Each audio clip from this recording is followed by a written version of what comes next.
Alors là, on est sur les hauteurs de Barbera. On est à 550 mètres d'altitude. Et donc, on est vraiment sur la partie naturelle et agricole de Barbera.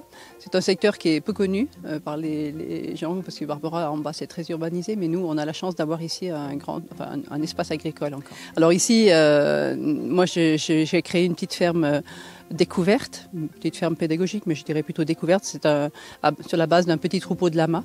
J'ai 3 lamas et j'ai la chance d'avoir parmi ces 3 lamas des lamas de couleurs de pelage différents et également de types de poils différents. Donc pour faire découvrir le lama, c'est une base qui est déjà assez intéressante. Donc lors des activités que je propose, donc il y a cette activité découverte et on apprend plein de choses sur ces lamas, on vient au contact des animaux, on s'aperçoit que malgré le fait que les lamas sont peu appréciés du fait qu'ils crachent, ce sont comme tous les animaux, ça peut être des animaux très sympathiques quand ils ont eu la chance de ne pas avoir été maltraités par les humains. Alors moi j'ai des activités qui durent, j'ai 4 ou 5 activités qui durent chacune 1 heure.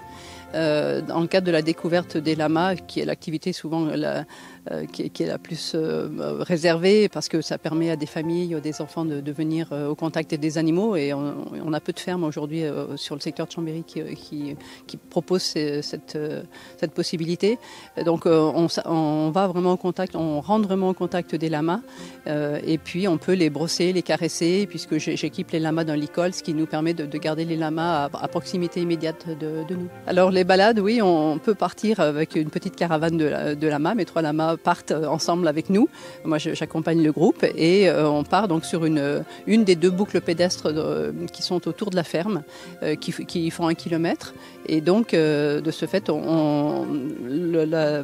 l'intérêt, c'est finalement de pouvoir conduire son lama et de pouvoir finalement réagir par rapport au fait que le lama, des fois, a tendance à aller grignoter. Ce sont des animaux gourmands, donc ils vont grignoter à droite et à gauche. Ils peuvent être surpris aussi, donc il faut savoir réagir par rapport à ce qui se passe sur la petite boucle. Voilà, c'est toujours sur réservation, parce que finalement, moi, je suis un petit peu excentrée par rapport à Chambéry. J'ai pas du public tout le temps, et donc quand les personnes m'appellent, je me libère pour venir pour les accueillir finalement pendant le temps, à l'horaire où ils sont intéressés pour pouvoir venir, quoi. Alors pour réserver, il faut m'appeler. Il n'y a pas de réservation en ligne ou quoi que ce soit.